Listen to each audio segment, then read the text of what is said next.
నమస్కారం. Focus TV news కి స్వాగతం. హెడ్లైన్ చూద్దాం.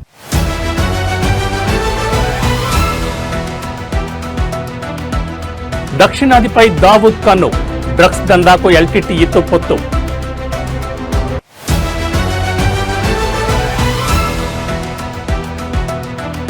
బీహార్లో కొనసాగుతున్న తొలిదశ అసెంబ్లీ ఎన్నికల పోలింగ్. ఈసారి ఎన్నికల్లో బాహుబలి నేతల భార్యల పోటీపై తీవ్ర చర్చ.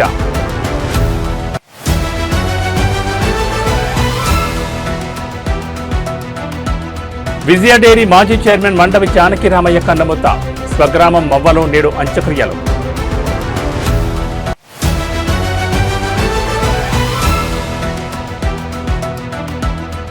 బాపట్లలో ఘోర రోడ్డు ప్రమాదం. లారీని వేగంగా ఢీకొట్టిన బైక్. ఇక డీటెయిల్స్ చూస్తే పాకిస్తాన్ మాజీ ప్రధాని ఇమ్రాన్ ఖాన్ ఆ దేశ army chief field marshal Asim మునీర్పై తీవ్రస్థాయిలో విరుచుకుపడ్డారు. మునీర్ పాక్ చరిత్రలోని అత్యంత క్రూరమైన నియంత అని, మానసికంగా అస్థిరమైన వ్యక్తి అని సంచలన వ్యాఖ్యలు చేశారు. 2023 ఆగస్టు నుంచి అదియాలా జైల్లో ఖైదీగా ఉన్న ఇమ్రాన్ ఎక్స్ వేదికగా ఈ ఆరోపణ చేశారు. మునీర్ పాలనలో అణచివేత గతంలో ఎన్నడూ చూడని స్థాయిలో ఉందని, అధికార దాహంతో కళ్లు మూసుకుపోయిన ఆయన దానికోసం ఎంతకైనా తెగిస్తారని దుయ్యబట్టారు. మే 9, నవంబర్ 26 మురిట్కే ఘటనలను ప్రస్తావిస్తూ ఇవి అధికార దుర్వినియోగానికి స్పష్టమైన ఉదాహరణలని ఇమ్రాన్ ఖాన్ విమర్శించారు. పోలీసులు, భద్రతా సిబ్బంది తమ పార్టీ కార్యకర్తలను హత్య చేశారని ఆరోపించారు. నిరాయుధులైన పౌరులపై విచక్షణారహితంగా కాల్పులు జరపడం ఏ నాగరిక సమాజంలోనూ ఊహించలేం. మహిళలపై ఇంతటి క్రూరత్వం గతంలో ఎప్పుడూ చూడలేదని ఆయన పేర్కొన్నారు. తన భార్య బుష్రా బీబీని ఏకాంత నిర్బంధంలో ఉంచి అసీం మునీర్ వేధిస్తున్నారని ఇమ్రాన్ ఆరోపించారు. బానిసత్వంలో బతకడం కన్నా మరణమే మేలు. అసీం మునీర్ నాపై, నా భార్యపై అన్ని రకాల అన్యాయాలకు పాల్పడుతున్నారు. ఏ రాజకీయ నాయకుడి కుటుంబం కూడా ఇంతటి క్రూరత్వాన్ని ఎదుర్కోలేదని ఆవేదన వ్యక్తం చేశారు. ఆయన ఎన్ని చేసినా సరే నేను తలవంచను, లొంగిపోనని మరోసారి స్పష్టం చేయాలనుకుంటున్నానని తేల్చి చెప్పారు. ప్రస్తుత ప్రభుత్వంతో సయోధ్యకు వెళ్లే ప్రసక్తే లేదని ఇమ్రాన్ ఖాన్ స్పష్టం చేశారు. షహబాజ్ షరీఫ్ నేతృత్వంలోని కీలిబొమ్మ ప్రభుత్వంతో గానీ, సైనిక నాయకత్వంతో గానీ తమ పార్టీ చర్చలు జరపదని అన్నారు.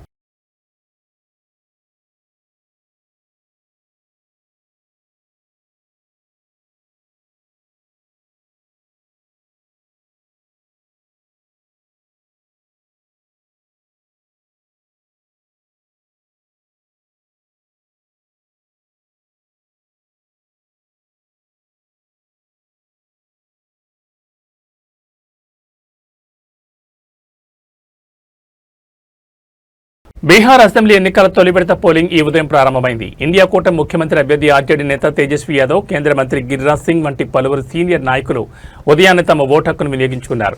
అయితే ఈ ఎన్నికల్లో అందరి దృష్టిని ఆకర్షిస్తున్న అంశం మరొకటి ఉంది. అదే బాహుబలి నేతలుగా పేరు పొందిన పలువురు నాయకుల భార్యలు, కుటుంబ సభ్యులు ఎన్నికల బరిలో నిలవడం. ఈసారి ఎన్నికల్లో బలమైన నేతల భార్యలు, కుమార్తెలు ప్రధాన పార్టీల నుంచి టికెట్లు దక్కించుకుని తమ అదృష్టాన్ని పరీక్షించుకుంటున్నారు. తొలి విడత పోలింగ్లో పోటీ పడుతున్న వారిలో కొందరు ప్రముఖులు వీరే. బాహుబలి నేత సూరజ్ ఖాన్ సింగ్ భార్య అయిన వీణాదేవి మోకామా అసెంబ్లీ స్థానం నుంచి ఆర్జేడీ అభ్యర్థిగా పోటీ చేస్తున్నారు. ఈమె అనంత సింగ్ను ఎదుర్కోబోతున్నారు.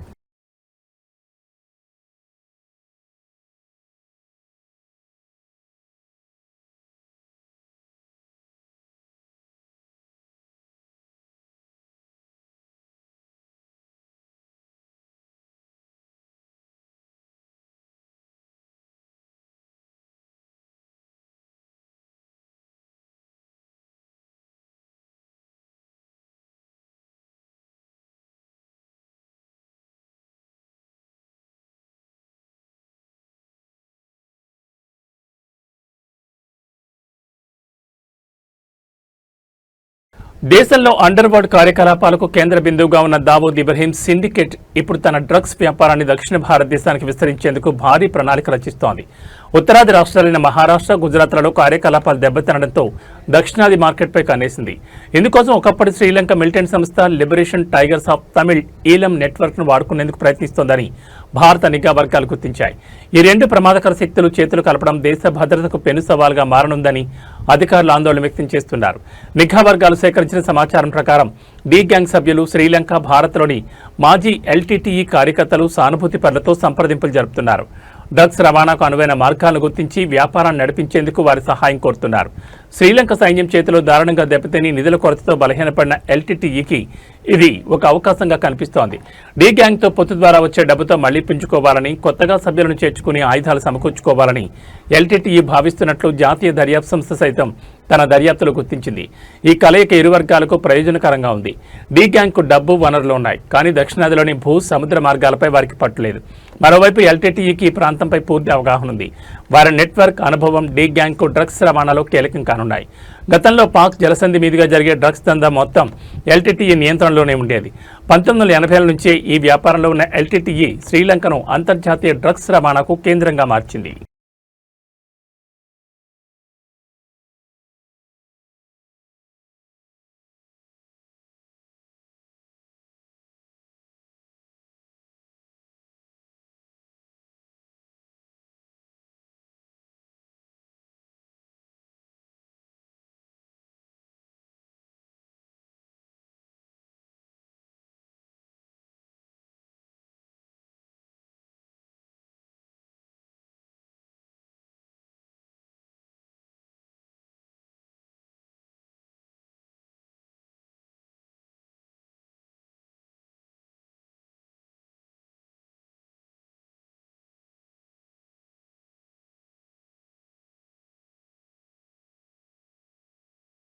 విజయ డైరీ మాజీ చైర్మన్, పాడి రైతుల సంక్షేమ సారథి మండవ జానకిరామయ్య కన్నుమూశారు. కొంతకాలంగా అనారోగ్యంతో బాధపడుతున్న ఆయన గన్నవరం సమీపంలోని ఋషివాటిక వృద్ధాశ్రమంలో ఇవాళ ఉదయం తుదిశ్వాస విడిచారు. పాడి పరిశ్రమకు, ముఖ్యంగా విజయ డైరీకి ఆయన చేసిన సేవలు చిరస్మరణీయం. సుమారు 27 సంవత్సరాల పాటు విజయ డైరీ చైర్మన్గా మండవ జానకిరామయ్య సుదీర్ఘకాలం సేవలందించారు. తన పదవీ కాలం పాడి రైతుల అభ్యున్నతి లక్ష్యంగా పనిచేశారు. రైతుల నుంచి పాలు సేకరించడం నుంచి వారికి గిట్టుబాటు ధర కల్పించడం వరకు అనేక సంస్కరణలు చేపట్టి వారి ఆదరాభిమానాలను చూరగొన్నారు. ఆయన నాయకత్వంలో విజయ డైరీ అభివృద్ధి పదంలో పయనించింది. మండవ జానకిరామయ్యకు ఒక కుమారుడు, 2 కుమార్తెలే ఉన్నారు. ఆయనకు అంత్యక్రియలను ఈ సాయంత్రం ఆయన స్వగ్రామమైన మొవ్వలో నిర్వహించనున్నట్లు కుటుంబ సభ్యులు వెల్లడించారు. జానకిరామయ్య మృతి పట్ల పలువురు రాజకీయ, సహకార రంగ ప్రముఖులు సంతాపం వ్యక్తం చేస్తున్నారు.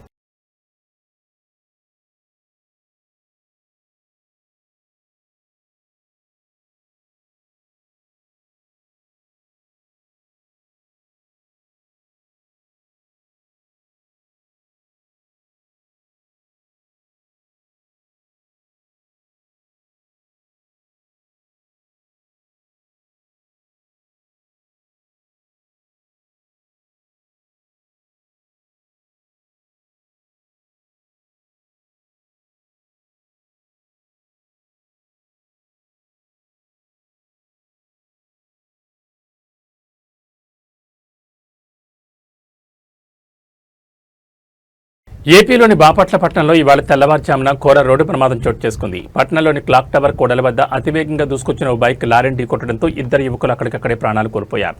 ఈ ఘటనతో స్థానికంగా విషాద ఛాయలనుకున్నాయి. గుంటూరు జిల్లా కొరటపాటుకు చెందిన షేక్ రిజ్వాన్, చింతల నాని స్నేహితులు. వీళ్ళిద్దరూ బుధవారం రాత్రి బైక్పై సూర్యలంక బీచ్కు వెళ్లారు. అయితే బీచ్ మూసి ఉండడంతో గుంటూరుకు తిరిగి మైలుమయ్యారు. ఈ క్రమంలో అర్ధరాత్రి 2:34 బాపట్ల గడియార స్తంభం కూడలి వద్దకు చేరుకున్నారు. అదే సమయంలో చీరాల నుంచి గుంటూరు వైపు వెళుతున్న ఓ లారీని వీరి బైక్ బలంగా ఢీకొట్టింది. ప్రమాద తీవ్రతకు బైక్పై ఉన్న 2 యువకులు గాల్లోకి ఎగిరి రోడ్డుపై పడ్డారు. తీవ్ర గాయాలు కావడంతో ఘటనా స్థలంలోనే ప్రాణాలు విడిచిపెట్టారు. ఈ ప్రమాదానికి బైక్ అతివేగమే ప్రధాన కారణమని తెలుస్తోంది. ఈ దుర్ఘటనకు సంబంధించిన దృశ్యాలు సమీపంలోని సీసీటీవీ కెమెరాలో రికార్డ్ అయ్యాయి. ప్రస్తుతం ఈ వీడియో సోషల్ మీడియాలో వైరల్ అవుతోంది. సమాచారం అందుకున్న పోలీసులు ఘటనా స్థలానికి చేరుకుని మృతదేహాల్ని పోస్టుమార్టం నిమిత్తం ఆసుపత్రికి తరలించారు. కేసు నమోదు చేసుకుని దర్యాప్తు చేస్తున్నారు.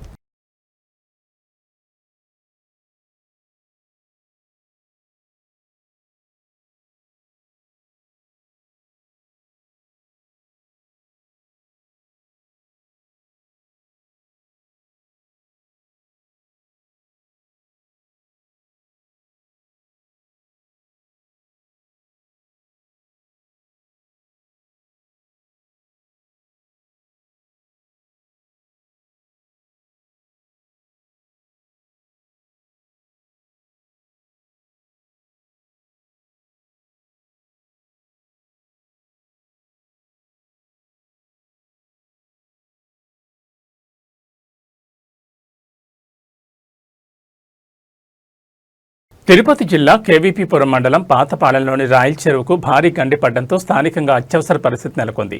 చెరువు కట్ట తెగిపోవడంతో భారీగా నీరు వృధాగా బయటకు ఉప్పొంగు తోస్తోంది. చెరువు కింద ఉన్న 100 ఎకరాల్లోని పంట పొలాలు పూర్తిగా నీట మునిగాయి. రైతులు తీవ్రంగా నష్టపోయారు. పాతపాలెం, కలత్తూరు మరియు ఎస్ఎల్పురం గ్రామాల్లో కూడా వరద నీరు చేరింది. దీంతో తమ నివాసాలకు ప్రమాదం పొంచి ఉండడంతో ఆయా గ్రామాలకు చెందిన ప్రజలు సురక్షిత ప్రాంతాలకు, ఇతర గ్రామాలకు తరలి వెళ్తున్నారు. గండిపడిన విషయం తెలుసుకున్న అధికారులు వెంటనే సహాయక చర్యలు చేపట్టి నష్టాన్ని అంచనా వేస్తున్నారు. ప్రజలను సురక్షిత ప్రాంతాలకు తరలించేందుకు అధికారులు చర్యలు తీసుకుంటున్నారు.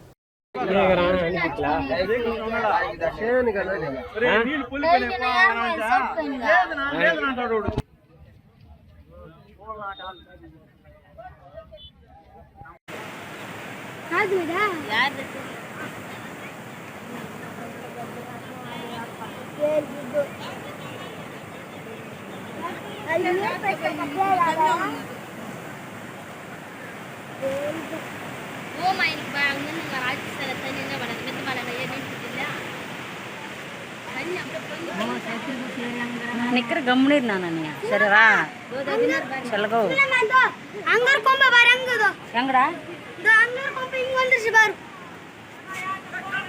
ಹೆಂಗರ್ ಕೊಂಬು ದಂಗಿತೆ ಕಾಪಿ ಕೊಡು ಕೊಂಬು ಅದ್ರ ಕೊಂಬು ಡಸ್ಕೊಂಡು ದಿವ್ಯಾ ಇಪ್ಪ ಸರಿ ಅಪ್ಪಲ್ಲ ವೀಡಿಯೋಂಗಲ್ಲ ಯೂಟ್ಯೂಬ್ಂಗಲ್ಲ ಬಾಕದ್ದು ನಿಜಮಾಲ ಬಾಕನೋರು ಇಪ್ಪ ಎದರಕ ಕಣ್ಣಾಲ ಬಾಕನೋರು ಪಾರಿಂಗೋ बकेट बकेट सिलेंडर పోయిన కదా బకెట్ కి పోయిన దో పుట్స్ పారి సిలిండర్ పుట్స్ పారి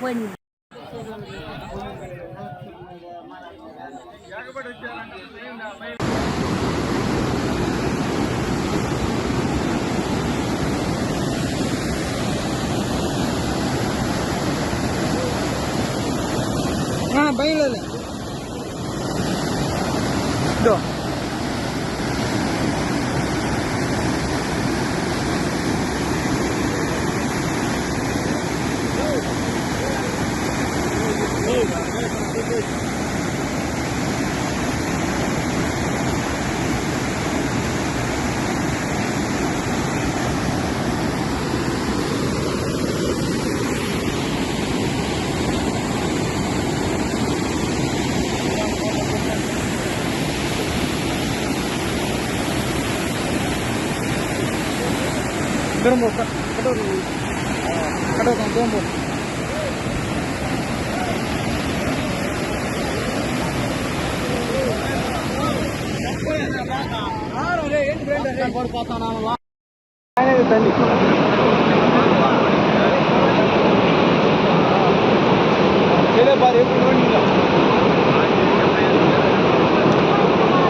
స్థాయికి మించి మాట్లాడడం తగదని మాజీ జడ్పీటీసీ కోట్ల మహిపాల్ హకీంపేట్ నరసింహారెడ్డిపై మండిపడ్డారు.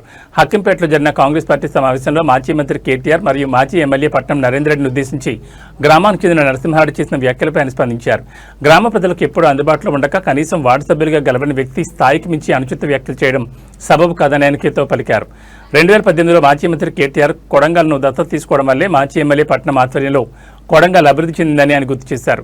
కొడంగల్ మరియు కొస్కి ప్రజలను మోసం చేసి ఆయా మండలాలకు మంజూరైన విద్యాసంస్థలకు భూమి పూజ చేసిన అనంతరం వాటిని తరలించడం పట్ల కొడంగల్ కొస్కి ప్రజలు తీవ్ర ఆగ్రహం వ్యక్తం చేస్తున్నారని ఆయన తెలిపారు. కాంగ్రెస్ పాలనలో శిలాపలకాలకే కొడంగల్ ప్రాంత అభివృద్ధి పరిమితమైందని ఆయన ఎద్దేవా చేశారు. 2.5 ఏళ్లైనా స్థానిక సంస్థల ఎన్నికలు ఎందుకు నిర్వహించకపోవడం వెనుక ఆంతర్యం ఏమిటో నియోజకవర్గ ప్రజలు గమనిస్తున్నారని, స్థానిక సంస్థల ఎన్నికలు నిర్వహిస్తే ఎవరి సత్తా ఏంటో ప్రజలు నిర్ణయిస్తారని మాజీ జడ్పీటీసీ అన్నారు. కొడంగల్ నియోజకవర్గ ప్రజలకు, మీడియా మిత్రులకు నమస్కారం. నిన్న ఏదైతే అభివృద్ధి చేసిర్రో కొడంగల్ నియోజకవర్గం అని దుద్యాల మండలంలో అక్కంపేట నాయకులు, వార్డు మెంబర్ గెలవని వ్యక్తి కూడా వచ్చి 100-200 మందితో అక్కడ రేవంత్ రెడ్డి గారికి, అదేవిధంగా మన తిరుపతి రెడ్డి గారికి పాలాభిషేకం పెట్టారు. మరి అయ్యా పెట్టినావు అక్కింపేటలో అభివృద్ధి చేసుకో వద్దనేటోళ్ళు లేరు. ఫార్మా కోసం ఎంతమంది అయితే రైతులు 70 మంది రైతులు అర్ధరాత్రి వచ్చి కరెంటు స్విచ్ ఆఫ్ చేసి వైఫైలు బంద్ చేసి మీ నాయకుడు హోమ్ మినిస్టర్ మీ దగ్గర ఉంది అనే ఉద్దేశంతో ఇంటింటికి జరిగి గిరిజన మన లంబడ సోదరులని ఆడేవాళ్ళని చూడక అక్కడ వచ్చి అక్రమంగా అరెస్టులు తీసుకుపోయి జైల్లో పెట్టిన చరిత్ర కాంగ్రెస్ పార్టీది. మరి ఆనాడు నరసింహారెడ్డి గారు మరి ఎక్కడ పోయినావు? ఈరోజు 7,000 కోట్లు వచ్చినాయి అక్కింపేట, కానీ గొప్పగా తెచ్చే వ్యక్తుల గురించి పాలాభిషేకం చేస్తున్నాం. చేసుకో, వద్దనట్లే. కానీ ఈరోజు కొడంగల్ నియోజకవర్గంలో కేటీఆర్ అన్న గారు దత్తత తీసుకున్న తర్వాత, కొడంగల్ నియోజకవర్గంలో 2018లో ఎమ్మెల్యే నరేందర్ రెడ్డి గారు గెలిచిన తర్వాత కొడంగల్ నియోజకవర్గం రూపాలే మారిపోయినాయి. కొడంగల్ గాని మున్సిపాలిటీ చేసిన ఘనత బీఆర్ఎస్ పార్టీది. మరి కోస్గి మున్సిపాలిటీ చేసింది నరేందర్ అన్న. మరి 3 మండలాలను తీసుకొచ్చింది కూడా మా పట్నం నరేందర్ రెడ్డి గారిది. అటువంటి నాయకుని పట్టుకొని కుక్క నక్క అంటావు. మరి నరసింహారెడ్డి నువ్వు మరి కుక్క కన్నా ఈనుడవు. ఎందుకంటే తిరుపతి రెడ్డి అనుచరుడవు, రేవంత్ రెడ్డి బినామని జనాలను భయపెట్టుకుంటూ కొండాపూర్ దగ్గర మియాపూర్లో 200 ఎకరాలు తొలి వెలుగు ఛానల్లో వండుకుంటూ నీవు అక్రమాలకు పాల్పడుతుంటే ఆ ఛానళ్ళను తీసి నిన్ను బయటికి వేశారు. మరి రేవంత్ రెడ్డి పేరు చెప్పుకొని, తిరుపతి రెడ్డి పేరు చెప్పుకొని ఎన్ని రోజులు బతుకుతావు? నువ్వు గ్రామాలంతా గమనిస్తారు. నువ్వు ఏ రోజు దుద్యాల మండలం కోసం కానీ నీ ప్రాంతం కోసం కానీ కొట్లాడని వ్యక్తివి నువ్వు. ఏదో మీడియా ఉంది కదా అని తొలి వెలుగు మబ్బుతో ఒక విలేకరుగా ఉంటూ యూట్యూబ్ ఛానల్ నడుపుకొని అక్రమ దందాలకు పాల్పడినటువంటి వ్యక్తివి ఈరోజు తొలి వెలుగు నరసింహారెడ్డి మాకు బీఆర్ఎస్ పార్టీ ఒక క్రమశిక్షణ నేర్పిన పార్టీ. కానీ ఆ పార్టీలో అరే తురే కొట్టాలంటే నీకన్నా మేము ఒక ప్రొఫెషనల్ గా ఎడ్యుకేషన్ గా చదువుకున్న వ్యక్తులం. మా నోటికి అరే తురే రాదు. నరసింహారెడ్డి ఒక్కసారి నోరు అదుపులో పెట్టుకో. నీకు అన్నం పెట్టే రైతులను కూడా అరే నీకు ఎంతుందిరా, ఎన్ని ఎకరాలు వచ్చినవరా అనేది ఏం భాష? మీ సీఎం అంటే ఎట్లయినా చదువురా అని మొద్దు. మరి నువ్వు కూడా ఆయన చెంచగిరి చేసుకుంటూ నువ్వు కూడా అంటే గురు శిష్యులు ఎట్లున్నారో ఆయన పార్టీ శిష్యులు గిట్ట అట్లే తయారైన. ఎన్ని రోజులు ఉంటావు నరసింహారెడ్డి? ప్రభుత్వం రాష్ట్ర వ్యాప్తంగా జరుగుతున్న సబ్ రిజిస్టర్ల కార్యాలయాలపై జరుగుతున్న ఏసీబీ దాడుల్లో భాగంగా చెలమత్తూరు సబ్ రిజిస్టర్ కార్యాలయంలో ఏసీబీ అధికారులు సోదాలు నిర్వహించారు. ఈ రోజు కొనసాగిన సోదాలు ఈ రోజు ఉదయం 6 గంటలకు ముగిశాయి. శ్రీ సత్యసాయి జిల్లా చెలమత్తూరు సబ్ రిజిస్టర్ కార్యాలయంలో ఏసీబీ అధికారులు సోదాలు కొనసాగాయి. సబ్ రిజిస్టర్ కార్యాలయంలో అవినీతి పెరిగిపోయిందని ఇటీవల ఆరోపణలు వస్తున్న నేపథ్యంలో అనంతపురం జిల్లా ఏసీబీ కార్యాలయ ఇన్స్పెక్టర్ చెయ్యమ్మ అమిత్ ఆధ్వర్యంలో 9 మంది సిబ్బంది తనిఖీలు చేపట్టారు. రాత్రి పొద్దుపోయాక సోదాలు నిర్వహించారు. ఇటీవల జరిగిన రిజిస్ట్రేషన్లు, జారీ చేసిన ఈసీలు, నకళ్లు, ఇతర లావాదేవీలపై పరిశీలన కొనసాగింది. మరోవైపు సబ్ రిజిస్ట్రార్ ఉద్యోగులు, ప్రైవేట్ వ్యక్తులు, దస్తావేజ్ లేఖర్ల ఫోన్పే లావాదేవీలపై అధికారులు ప్రత్యేకంగా పరిశీలించారు.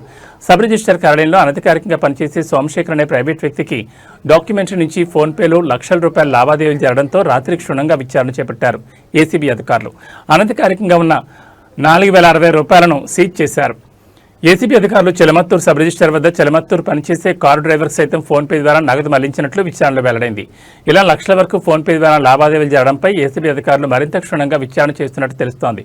ఉదయం 6 గంటల సమయంలో కార్యాలయంలో సోదాలు ముగించారు. వారు వెళ్తూ కంప్యూటర్ హార్డ్ డిస్క్లను తీసుకువెళ్లారు. గురువారం ఉదయం చెలమత్తూరు సబ్ రిజిస్టర్స్ కార్యాలయంలో అధికారులు లేకపోవడంతో లావాదేవీలు మందకొడిగా సాగాయి.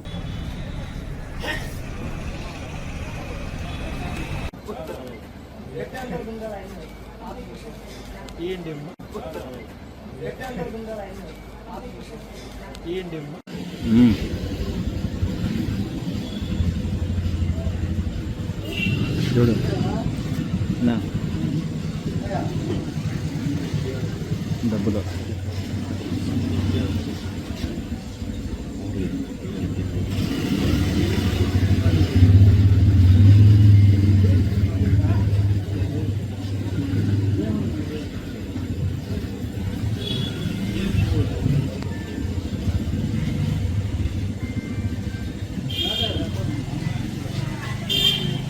మంజు చేయాలి అక్కడ పోతాడు.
విద్యుత్ అందుబాటులో ఉంటే పరిశ్రమలు అనుబంధ రంగాలు అభివృద్ధి చెంది యువతకు ఉపాధి కలుగుతుందని రాష్ట్ర ఉప ముఖ్యమంత్రి ఇంధన శాఖ మంత్రి మల్లు భట్టి విక్రమార్క అన్నారు. వికారాబాద్ జిల్లా పరిగి నియోజకవర్గంలో 674 కోట్ల రూపాయల వ్యయంతో నిర్మించనున్న ఒక 400 kV sub station 9 33/11 kV sub station నిర్మాణానికి శంకుస్థాపన చేశారు. అంతేకాకుండా నజీరాబాద్ తాండాలో 24 కోట్ల రూపాయల వ్యయంతో నిర్మించిన 220 kV సబ్ స్టేషన్ను ప్రారంభించారు. ఈ సందర్భంగా ట్రాన్స్ఫార్మర్లను పంపిణీ చేశారు. ఈ సందర్భంగా ఏబీఎస్ ఫంక్షన్ హాల్లో ఏర్పాటు చేసిన సమావేశంలో రాష్ట్ర ఉప ముఖ్యమంత్రి మాట్లాడుతూ నీళ్లు నిధులు నియామకాలతో తెచ్చుకున్న తెలంగాణ రాష్ట్ర ప్రభుత్వం ప్రజాపాలన పేరుతో ప్రజల సంక్షేమానికి అత్యంత ప్రాధాన్యత ఇస్తుందని తెలిపారు. ఇందులో భాగంగా అత్యంత నిరుపేదలకు 200 యూనిట్ల వరకు ఉచిత విద్యుత్ ఇవ్వడం జరిగిందని, ఇందులో భాగంగా 148,193 మందికి ఉచిత విద్యుత్ అందిస్తున్నట్టు తెలిపారు. పరిగి నియోజకవర్గంలో 44,465 మంది లబ్ధిదారులు ఉచిత విద్యుత్ లబ్ధి పొందుతున్నారని అన్నారు. ప్రభుత్వం వచ్చిన వెంటనే ప్రతి నియోజకవర్గానికి 3,500 ఇండ్లను మంజూరు చేసి ప్రతి ఇంటికి 5 లక్షల చొప్పున కేటాయించామని, తెలంగాణలో కేవలం సంక్షేమం కోసమే 106,310 కోట్లను ఖర్చు చేశామన్నారు. రైతు భరోసా, రుణమాఫీ, బోనస్, సన్నబియ్యంతో పాటు అనేక సంక్షేమ పథకాల కోసం ఖర్చు చేస్తున్నామని అన్నారు. రాష్ట్ర వ్యాప్తంగా 100 ఇంటిగ్రేటెడ్ స్కూళ్లను మంజూరు చేశామని, ఒక్కొక్క స్కూల్ 25 ఎకరాల్లో 200 కోట్లతో నిర్మిస్తున్నామన్నారు. పరిగి నియోజకవర్గంలో కూడా 200 కోట్లతో ఇంటిగ్రేటెడ్ స్కూల్ మంజూరయ్యాయని అన్నారు.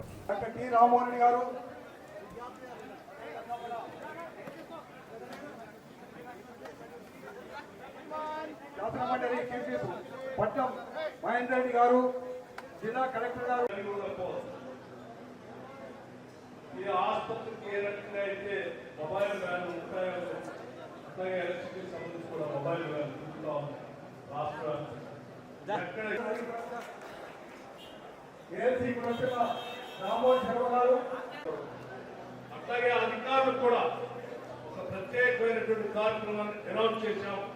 ప్రజా పాట ఎనర్జీ సంబంధించి, కరెంటు సంబంధించి, శాఖ సంబంధించిన అధికారులు సీఎం దగ్గర నుంచి కింది స్థాయి అధికారులను కూడా గండి మండల లక్ష్మీనారాయణ గారు, అదేవిధంగా అసెంబ్లీ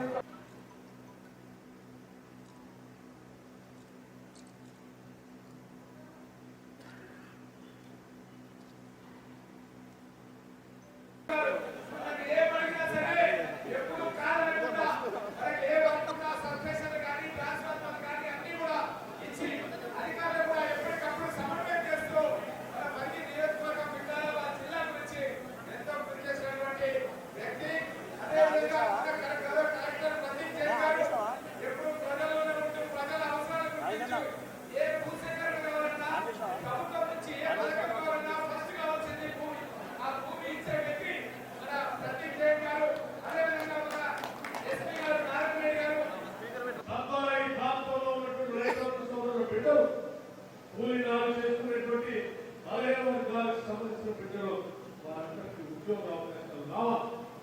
అలా రావాలి అంటే ఇక్కడ కావాల్సినటువంటి ఇన్ఫ్రాస్ట్రక్చర్ రావాలి. ఆ ఇన్ఫ్రాస్ట్రక్చర్ లో ప్రధానమైనది ఎలక్ట్రిసిటీ అంటే విద్యుత్ సంబంధించినటువంటి అంశం. అందుకే వారు ప్రత్యేకంగా విద్యుత్ శాఖ చూస్తున్న నా దగ్గరకు ₹1 కాదు, ₹2 కాదు, ఒక శాసనసభ నియోజకవర్గంలో 3,000 కోట్ల రూపాయల పెట్టుబడి అంటే దాని ద్వారా వచ్చేటువంటి ఇక్కడ ఉన్నటువంటి ప్రాంత బిడ్డలందరికీ ఉద్యోగ ఉపాధి అవకాశాలు కూడా దొరుకుతాయి. అంతేకాదు భవిష్యత్తులో ఈ ప్రాంతం పారిశ్రామికంగా కూడా అభివృద్ధి చెందాలి. తద్వారా ఈ ప్రాంతంలో ఉన్నటువంటి రైతాంగ సోదరుల బిడ్డలు, కూలీనాలు చేసుకునేటువంటి బలహీన వర్గాలకు సంబంధించిన బిడ్డలు, వారందరికీ ఉద్యోగ అవకాశాలు రావాలి. అలా రావాలి అంటే ఇక్కడ కావాల్సినటువంటి అత్యంత బాధాకరమైనటువంటి విషయం. ఈ మధ్యన జరిగినటువంటి బస్సు లారీ యాక్సిడెంట్ లో కొద్దిమంది ప్రాణాలు కోల్పోతే ఈ రాష్ట్ర ప్రభుత్వం ముఖ్యమంత్రి రేవంత్ రెడ్డి గారితో సహా దీన్ని ఖండించడమే కాదు, దీనికి సంబంధించినటువంటి ప్రమాదంలో చనిపోయినటువంటి కుటుంబాల్ని ఆదుకోవాలి, దెబ్బతిన్నటువంటి కుటుంబాల్ని ఆదుకోవాలి. అట్లాగే ప్రమాదానికి గురి అవుతున్నటువంటి పరిస్థితుల్లో ఈ ప్రాంతంలో రోడ్డు పరిస్థితి కూడా మనం శాంక్షన్ చేయాలి. దీనికి సంబంధించి వారు ఆలోచన చేశారు. గతంలో ఎప్పుడో ఉమ్మడి రాష్ట్రంలో ఉన్నప్పుడే ఇప్పుడే పెద్దలు చెప్పారు, ఆనాడు కేంద్ర మంత్రిగా ఉన్నటువంటి ఆస్కర్ ఫెర్నాండెస్ గారిని కలిసి అప్పా జంక్షన్ దగ్గర నుంచి మొదలు పెడితే వికారాబాద్ జిల్లాలో టోటల్ డొమెస్టిక్ కన్జ్యూమర్ అంటే ఇళ్లకు సంబంధించినటువంటి కరెంటుకు సంబంధించిన కనెక్షన్ ఎందుకు చెప్తా ఉన్నానంటే రాష్ట్ర వ్యాప్తంగా ఆనాటి ప్రభుత్వం ఒక మాట చెప్పింది, కాంగ్రెస్ వస్తే కరెంటు ఉండదని. నేను చాలా స్పష్టంగా చెప్పాను, కాంగ్రెస్ అంటేనే కరెంటు, కరెంట్ అంటేనే కాంగ్రెస్. అసలు మీరు పట్టుకొని ముట్టుకొని చూడండి, కాంగ్రెస్ గాని కరెంటుని గాని రెండిట్లో. ఇవి బులెటిన్ విశేషాలు. మరో బులెటిన్లో మళ్ళీ కలుసుకుందాం. నమస్కారం.